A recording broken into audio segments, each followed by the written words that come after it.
I'm good. Ready to, reflect on a recently closed wound with respect to the NBA lottery. But we're going to try to have a good time and work our way through it. I will.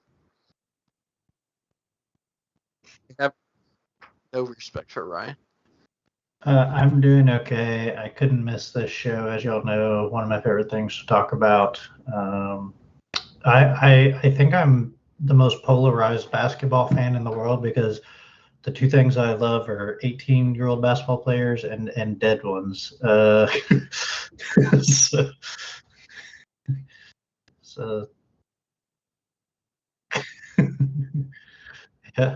yeah. So.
Well, as far as fit wise with Dallas, I think the good part about Cooper is you can play him on almost any team in the league. He's versatile enough to do that.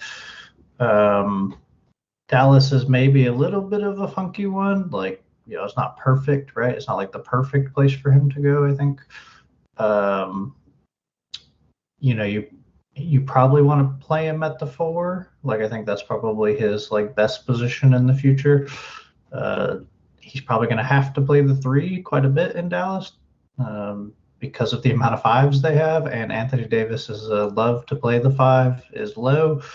So he'll want to play the 4, which means Flag ends up at the 3, which I think is fine. They're trying to get him to handle the ball more and those types of things. So I'm not super worried about that. I just think it's not a perfect fit immediately, right? But maybe it develops some skills that he wouldn't normally focus on in that situation. Dallas lucks out in the lottery. We talked about it before. You get the best player, one of the best players, I think, prospect-wise in the last decade, a top 5 probably of the last 10 drafts. He's somewhere in that ballpark prospect-wise. Obviously, we know the results of a lot of those people, but as far as prospect goes, he is. I make this argument for LeBron a lot. Why do I take LeBron first overall? All time. He's the easiest guy to build around of the top couple players, right, that are in that mode. Cooper Flag is in a similar mold in a lot of ways, right? You can kind of build whatever you want around him, and as his skills develop, you can adjust the team to fit those skills. So I think it's great for Dallas. It allows them to compete now like they want to. Specifically, Nico Harrison wants to. And it also allows them to easily transition out of that into some other phase if that comes to that, right? So I think it's great for them because maybe they're not a contender. We don't know. I have them as an 8 seed right now. That's probably where I would put them in the West, but it is the West. So with Kyrie, AD, and Cooper Flag, maybe they're a little better, but I think it's just a perfect situation for them. It kind of gets them out of a lot of trouble. Lively and him together could be an interesting front court in the future, which I think is kind of what we'll see in the next 3 to 4 years probably. And I'm excited to see him grow. And I think Jason Kidd's a great coach to get him there. I know that the conversation has been, well, he coached Giannis and taught him how to handle the ball and, bring the ball up the floor and stuff like that. I don't know if he taught him, but at least he has the coaching acumen to be we give the big guys the ball sometimes too, to let them develop those skills. So I think that's good. So I'm happy to see it. I don't think it was my favorite place for him to go, but it's not the worst. there were worse places for him to go.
Well, Ryan may remember this. I'll tell a quick story.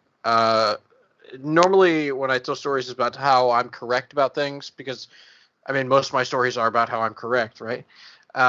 This is a story about how I was incorrect about something, and it relates to Cooper Flagg in that I came to Ryan one day. I think it was after the Kentucky game, the third game of the season for Duke. They lost by 5 points. And I told Ryan, I said, because I've had dibs on Cooper Flagg coming to Washington for the last 2 years, which obviously the NBA does not respect. But I came to Ryan and I said, I think that Cooper Flagg is going to be the third most influential freshman on this Duke roster. I made a similar claim back in the day when Zion was there. We actually, Ryan and I talked about this the other day when it was R.J. Barrett and Zion and Cam Reddish. And I was like, Cam Reddish, he's going to be the best of these three. Like, that's my guy. Turns out that was not correct, but whatever. So I said the same thing about Flagg, basically. I was like, Flagg is going to be the third most influential freshman on this team because there's two guys in front of him who we're going to talk about here in a little bit, and Kevon Malawach and Colin Knipple. And Ryan was like, I don't think you're correct. I think it's still going to be Cooper, so credit to Ryan for being correct here. And I bring this up because, yes, I was wrong, but I was not wrong because Cooper did not live up to the expectations. I was wrong because Cooper exceeded all of the expectations. Coop led this team in points, rebounds, assists, steals, and blocks. Like that's a team that went to the Final Four. And if shout out Tyrese Proctor for making all those free throws in the summer league, if he makes his fucking free throws against Houston, they win that game and they're going to the national championship. Like a true freshman, who, like Gary, you mentioned, he reclassed. He should have been a senior in high school. Yeah. I mean, the kid is just an absolute freak. And I watched 99. I may have missed one or two, 99% of Duke's games last year. And to see the growth in his offensive capabilities throughout the season was really, really spectacular, honestly. Like, the guy that he came to Durham as is not the same guy that he left as. And you see that potential there, and it just makes sense why he goes number one, right? He's I can't say generational because I don't know that he has the athletic ability to be a truly generational, but he has the IQ, the work ethic, and the basketball skill to be a quote generational type of player in the NBA, right? In terms of him going to Dallas, obviously Dallas was gifted the number one overall pick, but I'm gonna kind of side with LeBron a little bit on this one. I don't really enjoy doing that, but LeBron made the comment whenever we all knew that Dallas had got the number one overall pick. And he said he's going to a team that has two Hall of Famers already on the roster and a Hall of Fame, top 10 point guard of all time as the coach. Like, if there is a position to go, if there's a team to go to in the NBA as a transcendent type of talent where you just want to go in, be a sponge, work hard, and learn as much as you can, like, Dallas is a pretty good spot to do it, regardless of roster fit, right? Because the roster, if Cooper Flag wins a championship in Dallas, it's not going to be with this current roster, right? Like, we can all kind of agree it's not going to be Anthony Davis and Kyrie next to him, unless it's like within the next 2, maybe 3 seasons. So whoever is on the roster of the Mavericks whenever Cooper Flag leads them to a championship is not there right now. Maybe, Derek Lively, my guy, runs some Twin Towers actions. Tim Duncan, David Robinson-esque, if you will. But I think it's a really good spot for him, right? Ryan mentioned the coach, Jason Kidd. LeBron talked about the 2 Hall of Fame players he gets to play alongside. And Clay, so three Hall of Famers, actually. I totally forgot that Clay was there until I mentioned that. I think it's a good spot for him. I'm a little wary of the front office and how they're going about handling basketball operations and personnel decisions. But it worked out for them. I'm obviously all in on Coop. That's my guy, the main event. So I'm really happy for him. I think he's in a pretty good position. It sucks that it's in the West, but whatever. He's 19. He'll learn. He's going to get better. I'm just excited for the Cooper Flag experience in the NBA, and I think his offensive game will continue to develop at a rate that is pretty uncanny. Yeah, for sure. Also, shout out Klay Thompson, apparently Hall of Fame boyfriend, according to Megan Thee Stallion. So, shout out him. Great jump shooter, great dude, apparently. It's Captain Clay. Yeah, Captain Clay for sure. Yeah, and I agree. That if he wins a title, it's probably going to be in Las Vegas in about 5 years, 6 years. And we all have voiced our opinions on how we feel about that anyway. But onward and upward, or maybe downward, I guess. Let's talk Ace Bailey. A lot of drama surrounding this guy. He tried to kind of force his way a la Eli Manning and some of the I don't want to play for this team, I don't want to play for that team sort of drama. And the Utah Jazz said, I see your bet and I raise, and went ahead and drafted him. And I wanted him to slide all the way to Washington. I think he's got good upside on the offensive side of the ball, and I think we need more of that in Washington. But he's not off to a great start in terms of PR. Excuse me, I'm gonna sneeze. Man, I'm under the weather here. Trying to battle through. Apologies. I didn't want to sneeze live on air. But yeah, so a lot of drama surrounding Ace Bailey. I want to get your guys' thoughts in terms of overall, a young guy trying to force his way.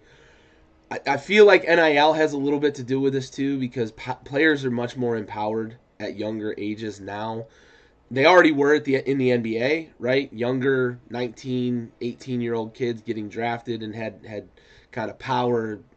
The NBA Players Association is a very powerful union to begin with. But I think NIL is giving these players a bit more power and control over where they go to play, and it seems like he had a little bit of, maybe he had some bad advice in his ear too. So I just want to get your guys' thoughts on this young guy, and do you see him kind of shoving aside all of this drama surrounding the NBA draft process and becoming a productive NBA player, or do you think this is a pockmark that really starts him off on the wrong foot and maybe it's downhill from here? I'll go to you first, Bentley. So in terms of basketball, I have my doubts about Ace Bailey. Shoving aside all of this.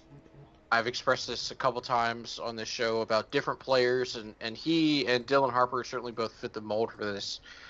I think back to Ben Simmons. I think back to Markelle Fultz. If you are going to be one of the 15 best players in the NBA,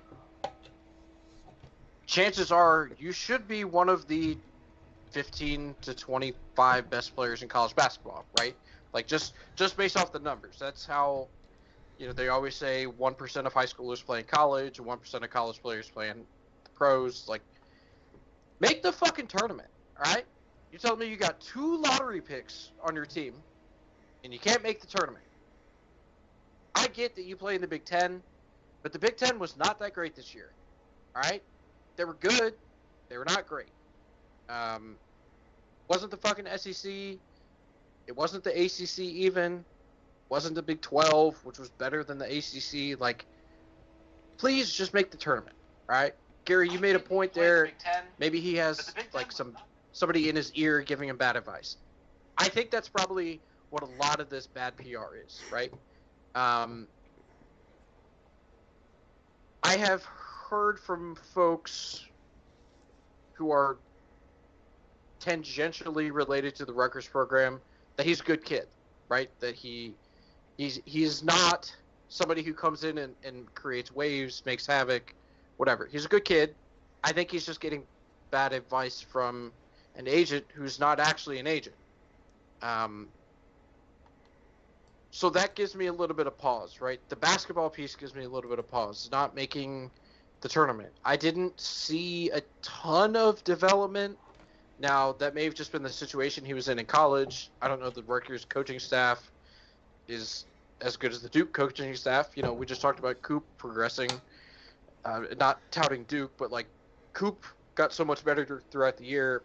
I'm not entirely sure that Ace Bailey got a lot better throughout the year, his decision making and stuff like that.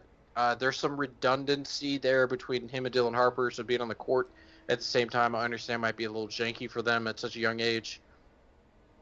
I would like to come on here and say that I think Ace Bailey is going to be really good, because I do believe that he has the talent to be very good. But I didn't see a lot of fiery passion from him. There wasn't a lot of basketball growth at Rutgers. There were no stakes playing at Rutgers, right? So I don't know what he's like when it comes down to it, and it's a tight, like, you gotta have it kind of deal. And then you pair that with what we've seen from Utah for the last how many seasons, where they just have not been playing to win games.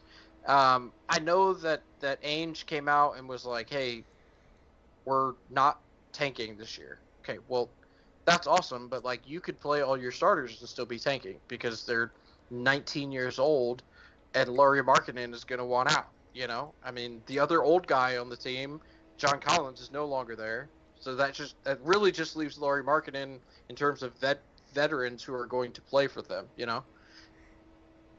So I really hope for Ace Bailey's sake that things turn around. He gets under Will Hardy's wings. The Ainge introduction to the organization can kind of help mold him and guide him, give him some good advice. Because I think the potential is there, right? He's obviously gifted. He has the size and athleticism to play ball at a high level. I think he just needs some guidance around him. And if he can get the right people around him, I think he'll be a very good NBA player. But at the current moment, I have a lot of doubt about what that looks like for him. Yeah, for sure. I agree. Ryan, I want to go your way. Talk to me a little bit about Ace Bailey.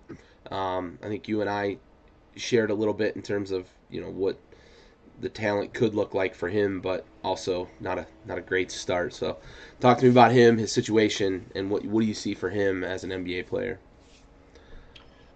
Yeah, as far as the not wanting to play in Utah, don't blame him. No one does. Very few people do. Very few. Boris Dio loves Utah, so there's someone out there who does. But there's one. Yeah. I like Utah, for the record. Great state. Mostly Park City. Yeah. Skiing and snowboard. If I was an 18-year-old millionaire, I'm not sure how much I'd love Utah. You know, it's a great 32-year-old millionaire spot, but not a great 18-year-old millionaire spot for a variety of reasons. Yeah, I don't have the criticism of their winning with Dylan and Ace. I don't have that same criticism. The Rutgers team was really bad. I know that Billy doesn't know what it's like for like bad teams to exist in college, but because Duke's been buying players since 1989. You want to go back 5 years to the COVID season where Duke was 500? One time. You'll get over it. You know, Dylan and Ace had to carry the load. You know, you hope as freshmen that you at least have either a lot of other talented freshmen with you, or you have upperclassmen to kind of help you navigate some of the situation. And Rutgers was not there. To be fair, they went there because of that. You know, that's why they went to Rutgers, to play. They knew that if they went to Rutgers, they were the best players on the team. It's not Patrick Baldwin Jr. level when he went to Milwaukee to play for his dad, and he was a top 10 high school player, and now Patrick Baldwin Jr. pretty much on his way out of the league. A guy I like, but I think I don't think it's that. They played better than Patrick Baldwin Jr. did. They just couldn't get the team safe. So I don't have a criticism there. I am fine with his I don't want to play for this team. Do as much as you can in the draft. I think the draft limits how much control you have pretty much to zero. So I'm fine with trying to grab some of that back, and I'm fine with teams being yeah, we call your bet. I'm fine with that. That doesn't bother me. I'm fine with that posturing and that and the response. None of that bothers me. He's 18. He probably has some off the court ideas that are probably not great, as we all had ideas at 18 that were probably not great. I'm fine. It doesn't bother me at all. Yeah.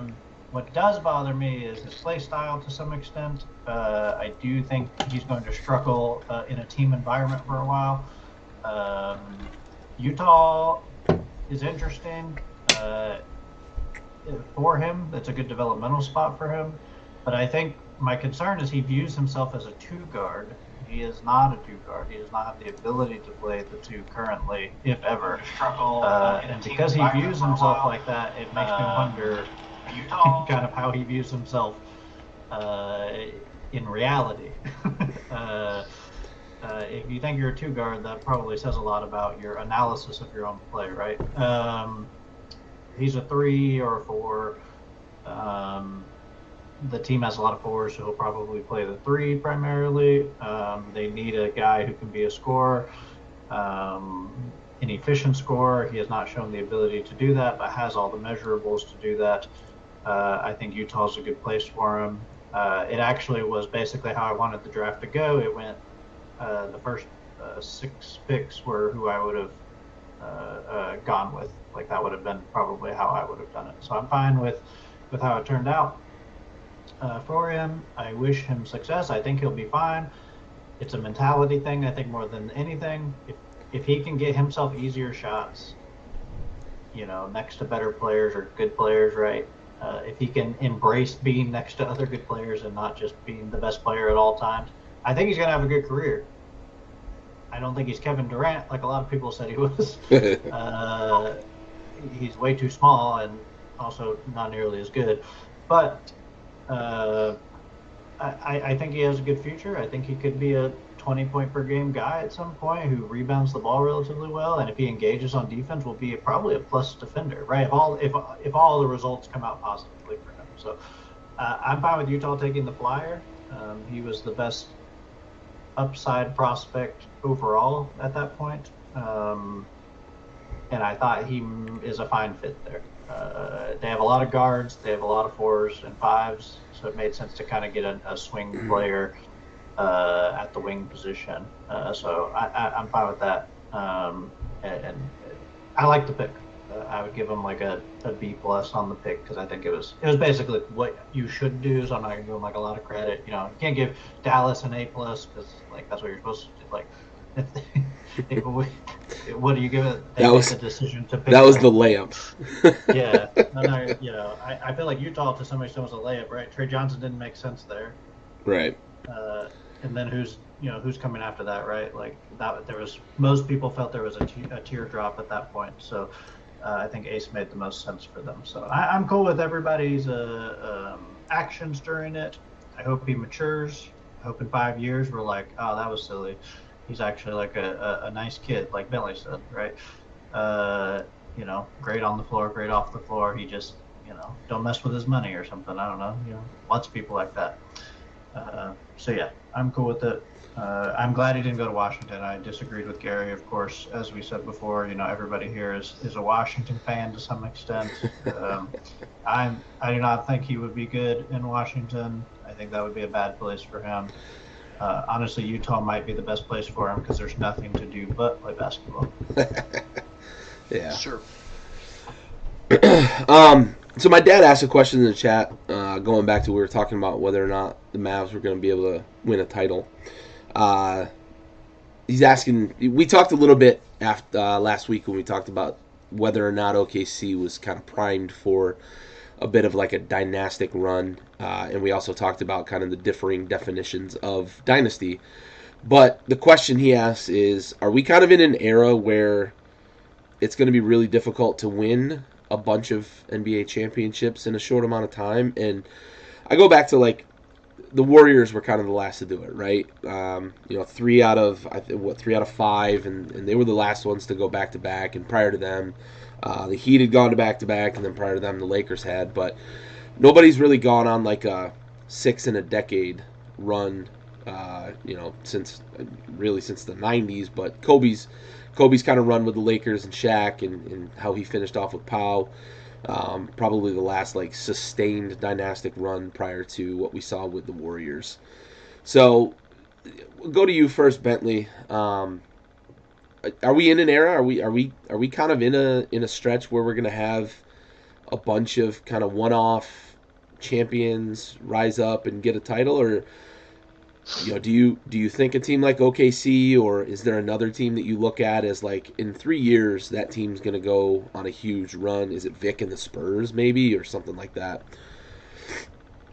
So it's funny that this topic came up. I was literally thinking about this on my drive home from work today. My dad read your mind. Yeah, we're in sync. And I was thinking of it in relation to like college basketball / NFL draft, if you will. I know it's a weird combo, but I'll get there. So just let me walk you down the street, right?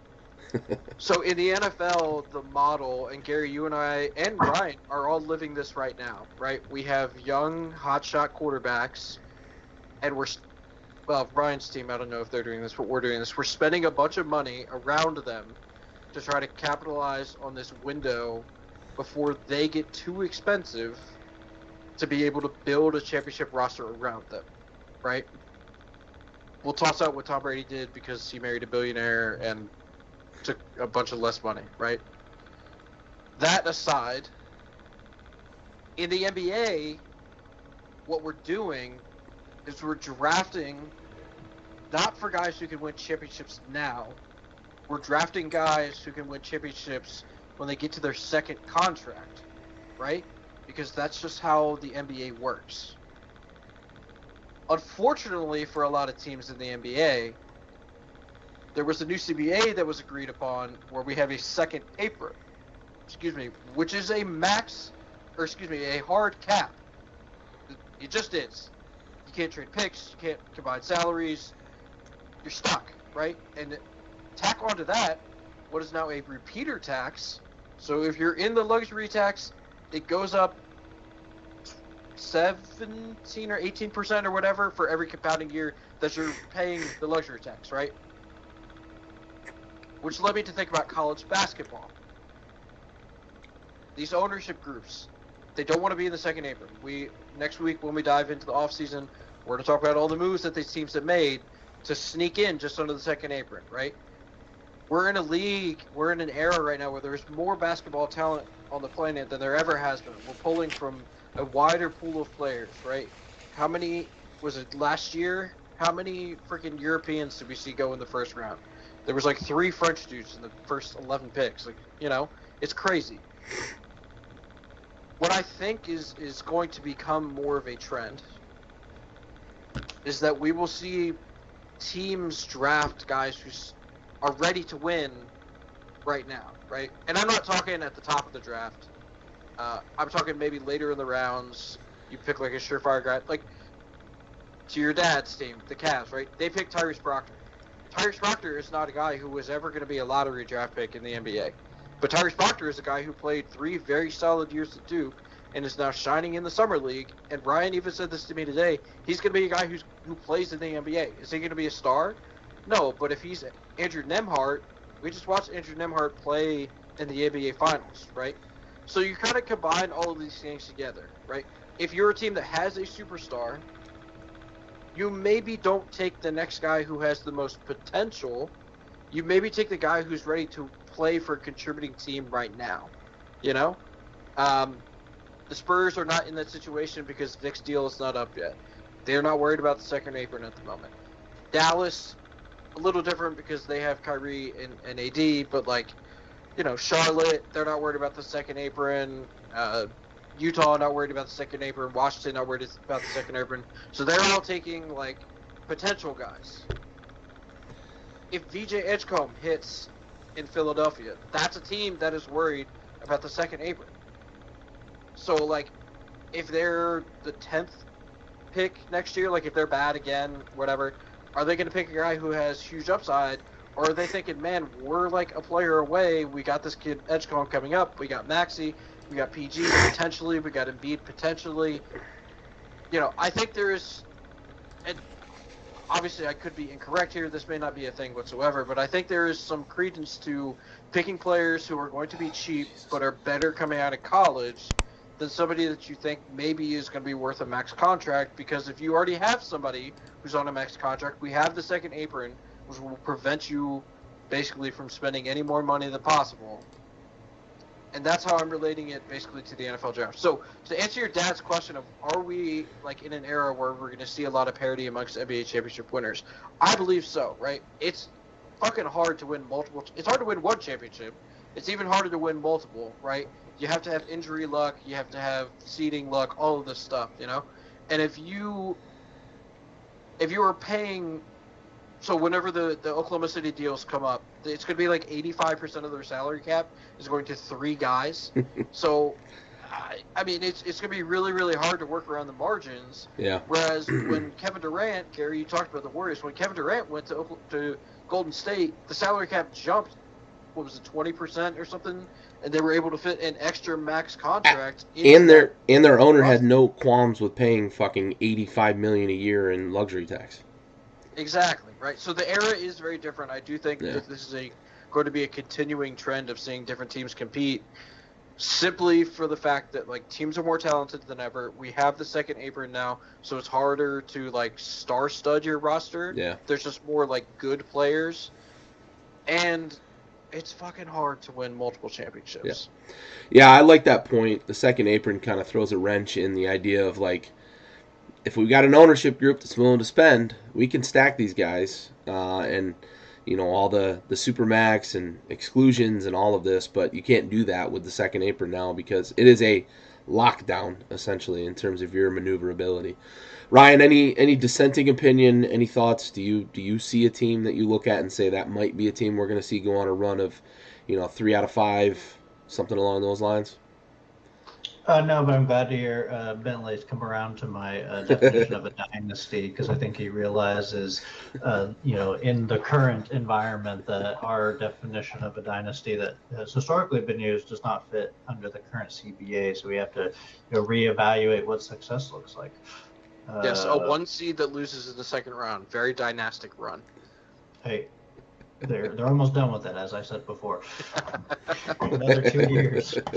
I mean, OKC is the team. Like, I know it's like the easy thing to say, but OKC has built the draft capital to do it, right? It's really the only way you can under the current CBA is to get the right guys. Obviously, getting the MVP of the league helps, but if you're trying to surround someone, it's nice to surround guys on $6 to $10 million deals or less, instead of a bunch of $20 million guys who are good players, but they add up very quickly, right? So they're the only people who can do it. They can basically go past the second apron. They can take all the hits as long as they're willing to do it, and replenish with draft picks that they already have, right? So that's the only people that are built to do it, and they built it even before that was a thing, right? They started doing it over 10 years ago. Sam Presti was way ahead of his time. Yeah, like, you know, obviously the parody world that we're in right now, he either was very lucky to saw it coming, one of the two, and I think more lucky because I think more of the strategy was building in a small market versus building towards a parody league, but it happened to, you know, kill 2 birds. But yeah, they're the only people I could see. Most other teams are going to build through the draft, make a trade to get one guy, and hope that the people they built through the draft is a good enough supporting unit and then get rid of the guy they traded for, and then hope the guys that they drafted become stars. That's basically what I think is going to be the strategy from now on. I think that's Washington, right? Like, they're building through the draft. They're going to hope a guy breaks out, but they'll probably end up with a lot of 2s and 3s, like guys who are second or third best players, and then trade for a guy with the rest of all the draft capital guys that they have. I think that's more the strategy that we'll see from now on. And I think those will be one championship, runs most of the time, and then maybe another one in 7-8 years when it's a completely different team. But I think that's kind of what I expect to see. So I'd be shocked to see anything more than 2 or 3 max in a 10-year period. All right, let's get back to the draft. I'm gonna go your way first, Ryan. Talk to me a guy that we haven't already talked about in the lottery. So take Flagg and take Bailey out of it.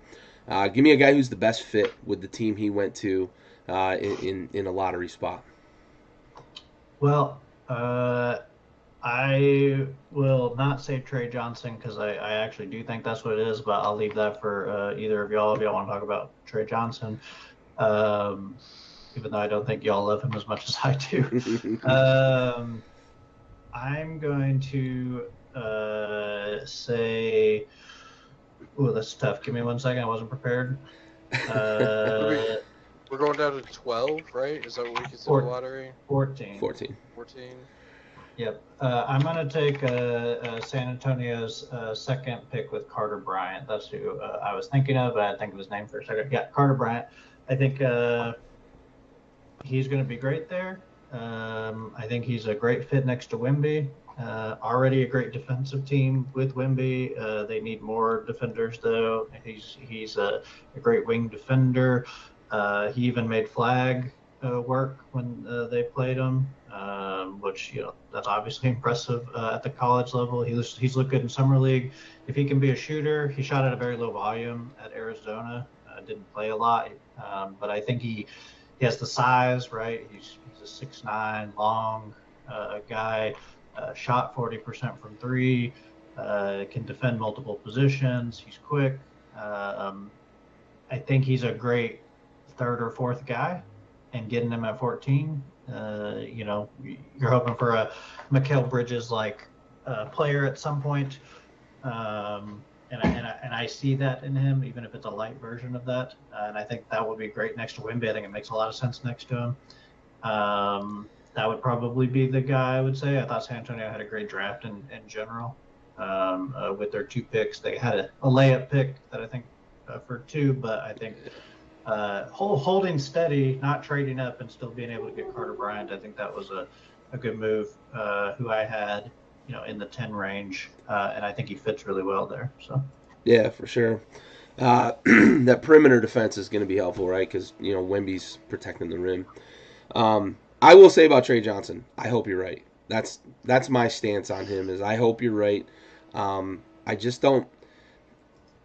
I hope he's got Kevin Durant's work ethic, as they say. I hope he develops into a guy who's a steady shooter. He didn't really pop for me at Texas, and I hope I'm wrong. I hope I'm wrong on that for sure. Bentley, I'll go your way here. Talk to me about a lottery guy you think is the best fit.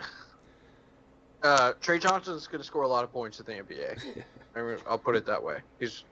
I don't know that he's going to do anything else, but he's going to score a lot of points in the NBA. Because he played on a team...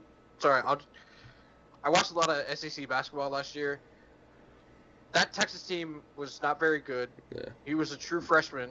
His point guard hated him, and he averaged 20 a game in the best conference that we may have ever seen in college basketball. That kid is a bucket. I don't know if he's an efficient bucket. I just need him to be efficient. That's what I need. Yeah. I don't want Jordan Poole again, dude. We already tried that. Well, Jordan Poole won a championship, so... Well, if Trey wins a championship in Washington, fucking sign me up, man. Yeah, true. Speaking of Jordan Poole, there's an obvious layup here for me to take when talking about best fits in the lottery because I have 3 to pick from. I'm not going to go Malawatch simply because there's too many Duke guys on that roster, specifically Mark Williams. I thought that was where you're going to go, though. If It's a the good Mark fit. Williams, it is, without Mark Williams. If that was Yeah, that's fair. Malawach's spot, whatever. I'm a big Mark Williams guy. I wear the homerism on my sleeve, obviously, but as Ryan likes to say, he has some wiggle. So I'm going to go further down the board. I'm not going to take Con Knipple, although I very easily could. I love Con. I think he's going to be phenomenal. That's a guy who you could put on any roster and be like, that's a great fit. Like, basically up and down the board. Yeah. I'm going to go, like I said, speaking of Jordan Poole, we're going to go to Jordan Poole's current team. We're going to New Orleans. I'm taking Derek Queen. I love the fit for him. I don't think he's going to start for them, right? They're going to play Yves Missi and they're going to play Zion Williamson, which makes sense. But Derek Queen is a guy, if you can get him in the gym and get his conditioning up, I think has just buckets and buckets of talent and potential on the offensive side of the court, right? We saw it in college. He was the man on the Crab Five.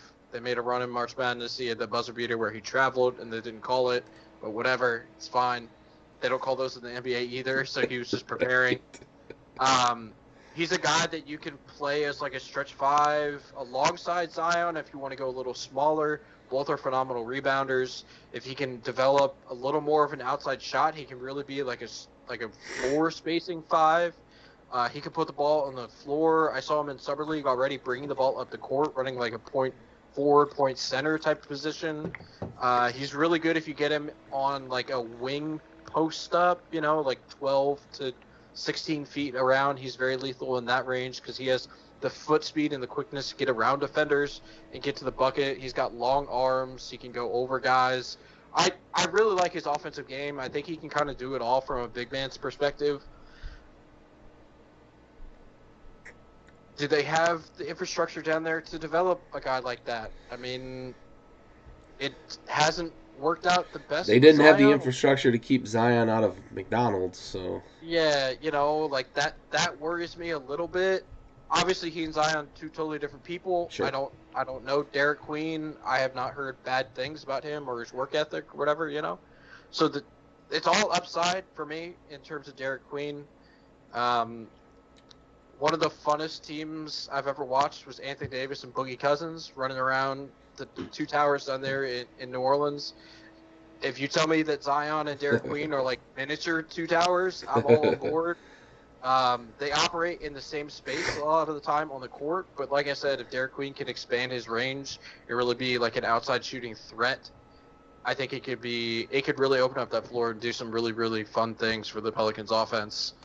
So I really like that one. That was maybe the most fun pick in the lottery for me. I have another pick outside the lottery I think that's actually better, but yeah, we'll get to that. Lottery. Yeah, we'll get to that. Yeah, we can call them the two duplexes instead of the two towers, maybe, or something like that. Can I say I absolutely hate the fit there? Of course. I hate both New Orleans lottery picks as fits. They make no sense to me with Zion, which it seems like that's what they want to build around. Jeremiah Fears makes absolutely no sense with Zion. He cannot shoot. Yeah, that one made me scratch my head. He's super high ceiling, but he's a small guard. He cannot defend. He cannot shoot. He needs so many things to go right for him to reach his ceiling. Now, if he does, he's a top 15 guy in the league potentially, but because he has that explosiveness around the basket that so few people have. But God, just doesn't make sense next to Zion because Zion has the same problems. Yeah. And Derek Queen doesn't help any of those either. And I love Derek Queen. I think Derek Queen is one of the most interesting players in this draft and what his career is going to look like. But he makes no sense. You're going to play him next to Yves Missi and Zion together? That might be the worst defense ever. Legitimately. Yves Missi's not a good defensive player at this point in his career. He blocks a couple shots, but that doesn't mean he's a good defensive player. Derek Queen tries his best, He's a trier. Zion does not try his best defensively. He's a horrible. Jeremiah Fears, who I assume is going to get a lot of playing time based off where he was drafted, is an awful defender and small. So even if he wants to be good, the ceiling is only so high defensively. Is Herb Jones guarding all 5 players? Is Trey Murphy guarding the other? Like, are they just hoping there's 3 non-offensive players on the other team and Herb and Trey can shut down the other 2? Like, it is an awful fit. It is a bad fit. Not only is it a bad fit, I also want to add this. They traded an unprotected first-round pick for next year to get to Derek Queen. New Orleans might be the 3rd or 4th worst team in the league this year. Yeah. If that is true, that could be the number 1 pick. Class and failure. Yeah. Good for sure. Because if they end up with, they could have taken, Peterson, or they could have taken Boozer, or they could have taken DeBonsta next year, and they're like, "But we got Derek Queen." And again, I like Derek Queen. I had him as a lottery pick, right? I'm fine with where he was taken, but that's insane to me. It's a horrific trade. I even went back and looked at like how often that has happened. I can only find one other example of something similar happened, and it wasn't unprotected. They traded like a top 5 protected, so at least there was like, oh yeah, we can give him a lottery pick, but not like if it ends up in the top 5. They were just like, yeah, hey, take it, whatever. We don't care what it is. And we're probably not making the playoffs because the West is stacked. Even if they're okay, they're probably not making the playoffs, right? Like, which gives you a chance. It's just, I like Derek Queen. I hope Jeremiah Fears works out. I don't think he will, but I hope he does. I think Jeremiah Fears was like 18th on my board because of the amount of conditions he needs to like be a above average player. And most guys don't ever reach that. Derek Queen, at least I thought the floor was relatively high, but the fit is terrible. That team either needs to be reassembled and broken down, but I don't think Dumars is doing that. I don't think that's in his blood. So it frustrates me because I feel for New Orleans, who had a lot of hype with Zion coming in, and just the worst build around him you could possibly imagine. Yeah. Jordan Hawkins doesn't do it for you? Jordan Hawkins is not that good, right? Like, he's a great movement shooter, and that's it. That's all it is. Trey Murphy's great. Trey Murphy might be their best player because Zion doesn't play. So, Trey Murphy's a top 50 guy right now. I would love to have Trey Murphy. I think every team would love to have Trey Murphy. Every team would love to have Herb Jones. That's it. That's the only thing that fits well with Zion, in my opinion, because of the way they play. Everyone else, I don't like. You have to play those guys together, assuming you keep Zion, and they're going to be awful. You don't. Okay, hear me out. Lineup: Fears, Murphy, Jones, Hawkins, Queen. That doesn't do anything for you? That's an awful defense, too. Yeah, they're not going to be good, but You're saying no Zion? No, because he's going to miss 40 games.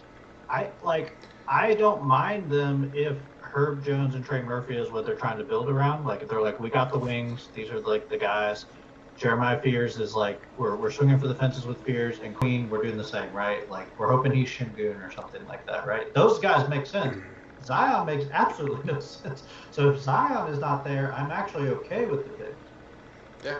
But there's been no indication that that's the case. The indication is we're building around Zion, and those 2 picks make absolutely no sense. This is where Carter Bryant would make a lot of sense next to a guy like Zion, right? Someone who can stop somebody. There were a lot of them in this draft, and they picked none of them. Next year. The value pick-wise is fine. Where they're picked, I'm fine with. I don't like Fears that high, but some people loved him because of the upside, right? I get that. I'm fine with that. Because you probably should swing for the fences because you're not very good. But it's just, it doesn't make any sense. Trade down. There's so many options. Move Zion. I'm fine with any of these, but it just seems like New Orleans is spinning their wheels, and it doesn't make any sense. Yeah. I'll circle back to someone Bentley. Yeah, I'll circle back to someone Bentley mentioned. I really like the fit for Con Knipple. I'm going to assume that one of these years, LaMelo is going to play 70 games. And that's why I like the fit. I like the fit. If you tell me that Brandon Miller and LaMelo and Khan play together for 55 games throughout the course of a season, I feel like Charlotte finally has something to build toward. Now I know, right, LaMelo playing 75 games or whatever is a super, super long stretch. But I'm going to take it at surface value of the roster construction currently. I think that's a very good 1-2-3 punch from a scoring perspective, and I think people devalue Con Knippel's ability to defend more than they should. So I think he's a pretty good wing defender who makes up for some of the deficiencies that, especially like a LaMelo Ball has. I think Con is a guy that can guard the best scorer on the other team and actually put up a fight. So I like that fit. Assuming health, I like that fit. I think it's a good opportunity for those three players to grow together. I think it's a really good opportunity for Miller and Khan to play with a guy who can distribute very well. LaMelo, for all of the shooting highlights, he's a very, very good passer, sees the floor very well. So I like that fit. And maybe I'm a hopeless romantic hoping that MJ figures it out someday and puts together a good roster, but we'll see. We'll see. All right, well, let's go to non-lottery fit, and we can look at first round first and then maybe talk about a second round pick that we really like that we think has a good opportunity if you guys want to go that route. So, Bentley, I'll go your way first on this one. Give me a non-lottery first round guy that you thought was a really, really good fit. Yeah. I'm looking all the way down at number 20, Kasparas Jakučionis. That kid's a stud. All name team, too. Yeah, Jakučionis. I think that he fits seamlessly into what they do in Miami. Provided he stays healthy, right? Pretty much everything we're saying in this podcast is including health. He dealt with some stuff at Illinois, but I think he'll be fine. You have to make some assumptions eventually, right? Yeah, right. So he's positionally very large to play point guard. He makes quick decisions with the ball. He makes pretty good decisions with the ball. And that's really what they need in Miami, you know? They've got Hero who can fill it up. They've got Bam who runs their defense and is a serviceable offensive player. They need someone to put it all together, right? He gets to go down there, like I said, play with Bam, play with Tyler Hero. They have Khalil Ware he can run pick and rolls with. Bam, they can pick and roll. He can play off the ball pretty well because he's so big. He can set screens. He can be the screen setter in a pick and roll situation. And he gets to learn from Eric Spoelstra, right? You know, Heat culture, he dives right into that. I think the Jakučionis pick and the fit in Miami is just top notch. I'm really excited for that. Yeah, I'm not a Heat fan, but I like good basketball, and I think he's going to play a lot of that down there in Miami. I like it. Ryan, what are your thoughts on a non-lottery first-round guy set up for success? I have a couple guys. I'll go through them real quick. I think Thomas Sorber, who was the first pick out of the lottery at 15. I think he's going to help out Oklahoma City in the near future. Probably not this year too much, maybe as a third big, but I think kind of Williams has that locked in. So he probably more of a G League guy at this point, but freshman coming out of Georgetown. He's a big body, 6'9". He's a little short for the center position, but he's wide, strong. I think he's going to be very good defensively and has some upside around the rim offensively. And it's going to be great because they need that guy when we talked about before, when the contracts get very expensive and guys like Hartenstein can't be there anymore, right? They just can't keep these $25 million role players, right? Yep. So it makes a lot of sense for Sorber to be kind of the heir apparent there. I think they have a lot of similarities. Hartenstein's a better passer. They're not exact copies of each other, obviously, but I think Sorber's going to be good there. I really like that for them. Brooklyn had an interesting draft. They took a million guys. I think the most ever, I believe. Nolan Traore is a guy I really like.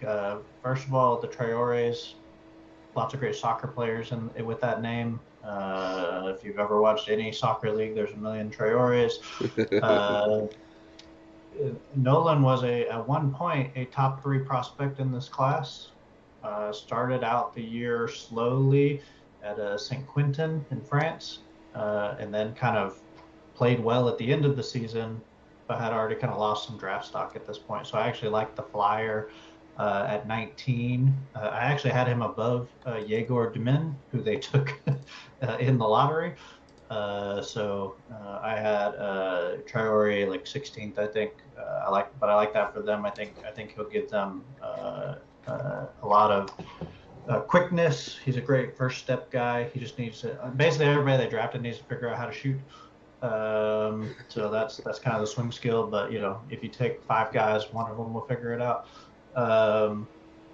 I also really liked Nick Clifford. I think Sacramento had my favorite draft. They took 2 guys I really liked. Nick Clifford I had as a lottery pick, or right at the end of the lotteries. And I love Maxime Reynaud as an offensive big, a stretch 5. I think I put it in the group chat that I wanted Washington to take him because I thought he made a lot of sense next to a guy like Sarr.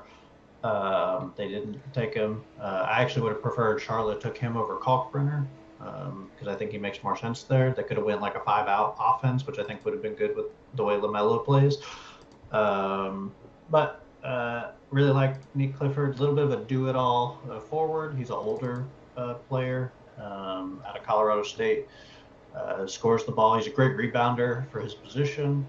Moves the ball. Plays good defense. Problem is Sacramento's just not that good right now. But I like Nick Clifford. I think Nick Clifford's going to play a decade in the league pretty easily. I also like Jace Richardson for Bentley's favorite team, Orlando. I think he makes a lot of sense there as a shooting guard. He's tiny, but kind of does the things they need him to do, right? I thought he showed a lot of poise as a freshman at Michigan State that you don't typically see from a small guard that early in their career. I was really impressed. I think he moves the ball. He's going to have defensive problems. Good thing is Orlando's a great defensive team. So I think he makes a lot of sense there. He's going to be able to score the ball right now off the bench. He's not going to take Bane's spot or those types of guys, but I think he's going to be a nice like 8th, 9th man to begin with, and potentially he might be a starter if he figures it out enough offensively, because I don't think the defense is ever going to be great just because he's too small. He's going to get steals and stuff like that, but can't really guard anybody. And then lastly, I loved Hugo Gonzalez coming into this draft. Boston took him at 28. He was a top youth prospect at one point, stayed in Europe, played for Real Madrid and barely played. Real Madrid's one of the best teams in Europe.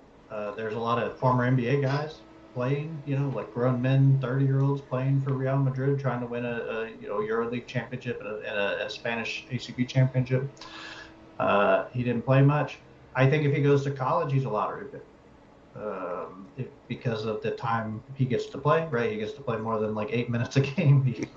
He gets to show some of his skills. I think he's kind of a Swiss Army knife. He's not a great shooter at this point, but got the length. He's got some ball handling ability, can finish around the rim, has a little bit of a mid-range, solid defensively with his length. I like what he can do in Boston. Great year for him to figure it out. Yeah, right. Stash. He comes over.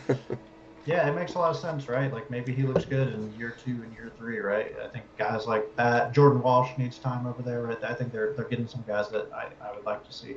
I know I said last guy, but I also love Ben Saraf as well. I just want to throw that out. A lot of people don't like him, but it was another of Brooklyn's 5 picks. Yeah, right. It's another guard. I don't know if he'll get a lot of time. He may be a stash player this year. I have to check if he's coming over, but he was great.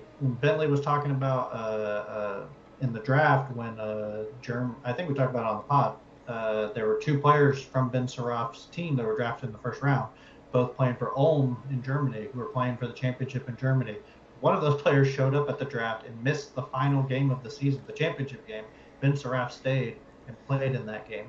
So I'm going to give him some credit. He's clearly got the mentality to be a winner. I don't know if he'll ever have the athleticism to be a great player, but I think he'll turn out to be a serviceable player, and I like that. I like the flyer on him for Brooklyn, which they should be doing with where they are as a franchise. Yeah, for sure. Yeah, one guy you highlighted I think might be the best fit in the entire draft, Jace Richardson. Only my biggest thing for him is the fact that you mentioned it, Ryan. He doesn't have to be a great defender on that team. They're already a good defensive team. They've got guys around him that are going to be able to pick up the slack. And if he's that guy on offense, we've talked about it forever, and it's why I praised the Desmond Bane trade a lot, and you guys agreed, and other folks that I know that are Magic fans agreed. Like, they need a guy that can score the ball outside of Paolo and Wagner, who, whether he's reliable in terms of being available, that sort of thing. Having a guy, right, that can get you a bucket, and I think that's what Jace Richardson can be in this league, whether it's a sixth guy off the bench who's a microwave, or does he crack the starting lineup, because they desperately need as many guys as possible that they can stack up that can get them buckets, because that's really where they lacked. And I honestly think that Jace Richardson might be the best fit in the entire draft going to Orlando from both player and team perspective, because I think it gives him an opportunity that he can grow within a within a team that clearly knows how to develop talent. Paolo grew big time. They've got a lot of young guys on that roster, and they're a playoff team, and they're probably going to be a top 3 seed this year with the demise of Boston and the fall off of Milwaukee, etc. Indiana, with Halliburton, that sort of thing. I think they've got an opportunity to host a couple of playoff series, and he's got an opportunity to grow within that and maybe be a pivotal contributor, a la, right, Bentley mentioned Nembhard, who saw him coming as a pivotal piece on a finals team. I think Jace Richardson's in the perfect place, and I think he's the perfect piece that Orlando needed to get out of this draft. All right, well, let's shift gears. Let's talk Nikola Jokic, Draymond Green, players of that ilk. Let's talk about a second-round pick that you look at and you say, that's a good fit. I think that guy could be successful there, and that team might have maybe found a diamond in the rough. Ryan, we'll go your way first. Talk to me about second-rounders. Yeah, I mean, I think there's like the second-rounders who are like, you have to give me a guaranteed deal. I think we all kind of expect those guys to be good, right? The second round's a little bit of a joke. It's not really like best player available. Like, that's not really what happens. Yep. It's kind of a bunch of agents calling the teams and being like, will you give my guy a guaranteed deal? No? Okay, don't draft him. Yep. Right? We'll either not get drafted at all. We saw that many times over the last couple of years. Or they fall and they take the guaranteed deal. Or it's like, will you give me a two-way? Because some of these guys don't even get two-ways, right? They're just like exhibit 10s even when they're drafted. Most guys get two-ways, but some don't. So it's a lot of just negotiating. So the second round is really not always the talent is like correct, right? Like, I think a guy like Maxime Renaud fell because he wanted the guaranteed deal and he couldn't get it until Sacramento much later, even though he's probably a top 35 player in this draft, right? He fell. But outside of those guys, the Rasheer Flemings and Maxime Renauds and Ryan Kalkbrenners of the world, the guy I like, and I put it in the chat about 46 times, so y'all probably know how I'm going to say, is Bogeljub from Milwaukee. I had him as a high-end second-round pick, and I thought about putting him in the first round. He's got a lot of Poku in him, which I know will make Bentley happy. Poku? My guy? he's got a lot of that in him.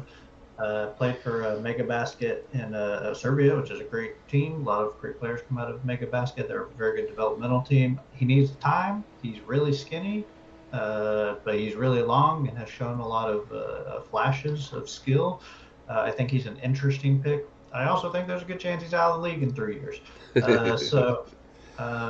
But I think if you're like, let's throw him, like if you're Milwaukee, I'm fine with that. Like, I think you should take chances sometimes in the second round, right? Like, I don't think Milwaukee's getting a lot of huge contributors at that point. Also, I really like Jameer Watkins. That was a guy I really like coming out of the draft. I think he'll contribute pretty much right away. We talked about Tyrese Proctor.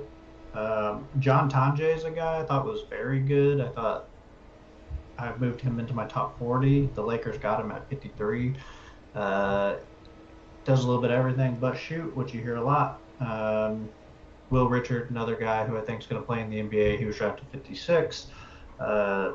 He's going to compete, play good defense, score enough to like contribute, but really needs to just play good defense. Not a guy I thought would be an NBA player when I watched a lot of Florida because they were so good. I think everybody kind of watched them, but those are kind of the deep sleepers that I think could be 6, 7, 8 year players if everything kind of works out for them. Those are kind of who I would throw my my hat into the ring for. Bentley, talk to me. Second rounders. So I have a couple, but housekeeping. John Tonje is on the Jazz. Yeah, from the Lakers. Oh. Yeah. I thought it was. Oh yeah, you're right. Sorry. Yeah. He's actually the Kalkbrenner is the player I like the most in the second round. I actually like that fit. I know Ryan said he didn't love it next to LaMelo, but he's going to get a lot of lobs. That pick and roll game should be pretty effective. He ran it at an incredibly high level at Creighton. And LaMelo, for all of his flaws, is borderline brilliant in the pick and roll game. So I really like the Kalkbrenner fit. I love the player. Ryan can attest. I was talking about Kalkbrenner like 2 years ago when he was at Creighton. I've been a Kalkbrenner guy for a minute. Tonje was going to be my pick for player I like in the second round. Hate the fit for him in Utah. We talked about it going back to our Ace Bailey talk. Ryan mentioned they have a lot of 4s and 5s. He's not going to play the 5. He's going to play a little bit of the 4, I would assume. He's going to play mostly 3 and like some swing guard into the like wing rotation. But like, I just don't know that he's going to get the minutes or the opportunities there in Utah. He's a guy I think is like ready-made to score in the NBA at this moment, and I would have preferred to see him go somewhere where he's going to get solid second unit minutes. I off the top of my head, I don't know exactly where that is, but like I know it's not in Utah because or maybe he's going to get a ton of minutes in Utah, but for like a meaningless team, that could be the case. But I like Tonje the most in the second round, aside from Kalkbrenner. And then there's a couple of obvious ones, right? We see it. I've been watching the Cleveland Cavaliers because Tyrese Proctor has been just stabbing that knife deeper and deeper into my back with how well he's playing making free throws.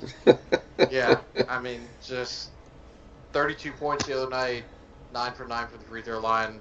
I mean, I know that Houston was good in the Final Four last year, but they're not better than these G League teams currently. Sorry, right? It's just not the case.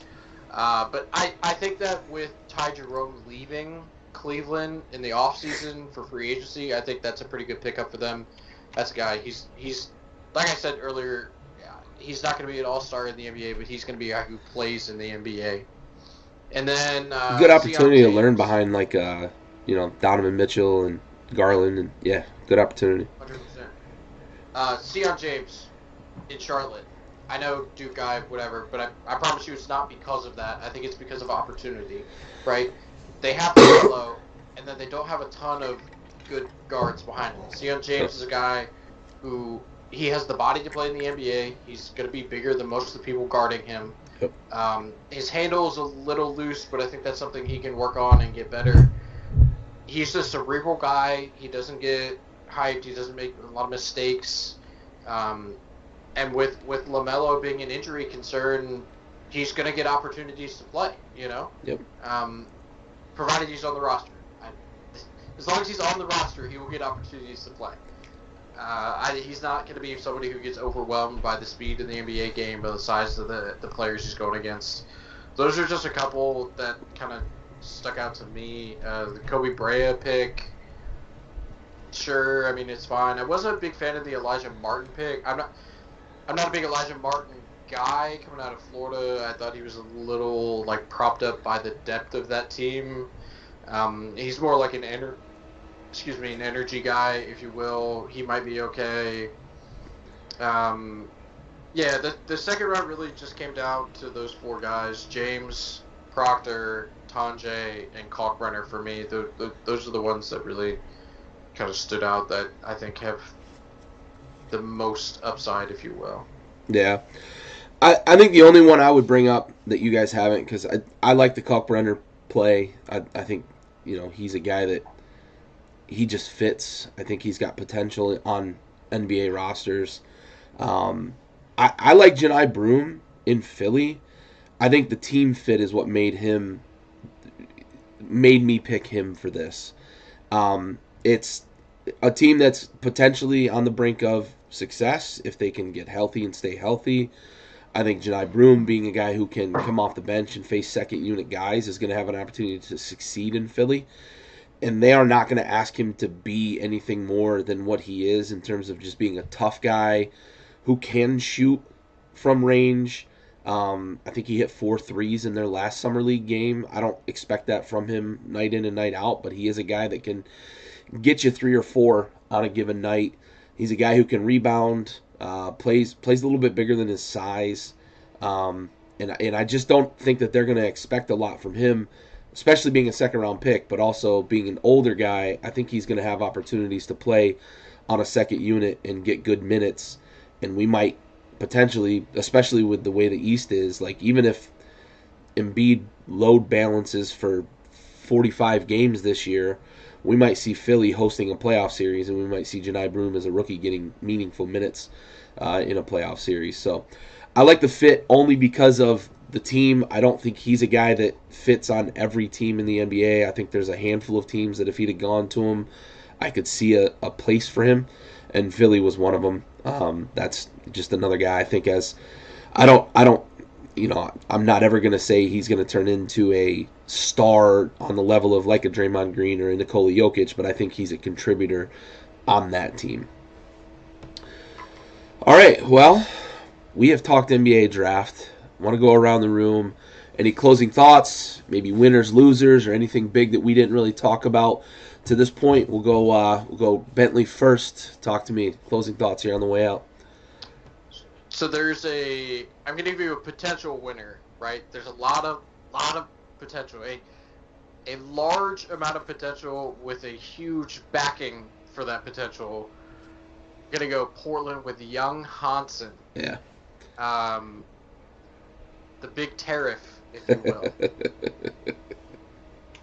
Didn't know anything about this guy other than I read 1 or 2 things about him coming into the draft. He goes at 16 to Portland, 19 or 20-year-old kid coming out of China, and then he gets drafted, and all of these highlights, not a ton, right, because it's tough getting video out of China, but as many as people could find, just popping up on the internet, and it's oh my god, yeah. This kid has instincts that are unteachable for the game of basketball. So I'm going to say a potential winner for this draft is Portland, even though they have just a lot of big bodies there in Portland already. Maybe he becomes the light that shines through, if you will. So potential winner, Portland. Obvious overall winner, Dallas and Miami. Yeah, I mean they got Dame back, right? So he can mentor him too. Today, We'll talk about that next week, but. Ryan, your way. Talk to me. Closing thoughts here. Maybe a winner, maybe a loser. Well, I want to address 2 points really quickly. I like Kalkbrenner. I was a huge Creighton fan. Bentley should know I picked Creighton to go to the Final Four multiple times while Kalkbrenner was there, and I thought they would, and they had their chance. They didn't do it, but I like Kalkbrenner. I just think Reno makes more sense there, specifically Charlotte. I think Kalkbrenner is fine where he was picked. That makes I had Kalkbrenner as 29th, so I actually had him as a first-round grade. I think he'll be a great backup big in the league. I just don't think he can be your anchor big in Charlotte. I don't see that. Also, the Hansen Yang stuff. I had Hansen Yang first-round grade. I think a lot of people are shocked by that. I was not as high as some people on the internet. Some people on the internet love that guy. The problem with him is defensively, can't defend pretty much anybody. As a center, he has to play significant drop coverage to do anything. They hid him in the CBA. And if you're being hit against the offensive powerhouses of the CBA, I don't want to see what an NBA talent coming downhill looks like against you. Now, offensively, I think is a very interesting player. And if he can get to where he's just like below average and not just bad, right? Like if he could just be a below average defender, maybe he could play with like Klingon and like really weird double big lineups, right? Like I think that's interesting. So I'm excited to see that. I really worry about him defensively. And you saw it in the summer league. He went on the perimeter I think 2 different times on defense, and he didn't come back much after that. So it's a concern. But I did have a first round grade on him, so I'm fine with the pick there. I think a lot of people were shocked by it. I actually wasn't. Portland has been following the guy for like 3 years. So it doesn't shock me that they really liked him. I just want to say I wish all these guys well. I'm always excited to see a bunch of young guys. I thought this was a relatively interesting draft. I thought it was relatively chalky at first, and then kind of, as it often does, devolves into what you don't expect. I hope guys like Kasparis can show that they're better than, the fall that happened, where people expected him to be, a top 10 pick for a long time. Guys like Joan Behringer, who's like one of the rawest players I've ever seen, and is going to back up Gobert and Naz Reid and Julius Randle, right? He's not going to play, but in 2 years, like this might be an all-star like caliber because of his athletic ability, right? If you can just figure that stuff out. So just the untapped potential that exists in the draft is always really interesting to me. Most guys don't ever hit it, right? Like majority of people do not hit their ceilings, don't even get close to hitting their ceilings. A lot of these guys will be out of the league. But I think it's a fun time. It's a fun time as a fan to be like, this is the future. Like we found the guy, right? Like if you're New Orleans, you should be like Queen and Fears was my future, right? Like that's the big 3, right? Zion, Fears, and Queen's my big 3. You should be that way, right? Like as a fan, and I think it's an exciting time. I'm giving analysis, so maybe I'm not as excited for some of these things as other people are, but I think it's a great time, and I always love seeing these young kids achieve their dream, no matter how long it actually is. Yeah, for sure. And before you close, Gary, two more closing thoughts just popped in my head. Loser, New Orleans. I know I'm backtracking on the Derek Queen soliloquy I went on, but for the point that Ryan brought up, they traded that unprotected first next year. Also, Gary, to your point of Damian Lillard coming back to Portland, I'm very, very excited for the first time I get to watch Caleb Love wave off Damian Lillard in a late game closing shot clock situation. I'm so excited for that. Fuck Caleb Love, you stupid bum. It's love time, not Dame time. That's what it is to him. Yeah, for sure. All right, well, I appreciate you guys. Appreciate the folks that tuned in on YouTube, and as we get this thing rolling on other platforms, figuring out these technical goings on. But for Bentley, for Ryan, for everybody at Backyard Sports, this has been Backyard Buckets.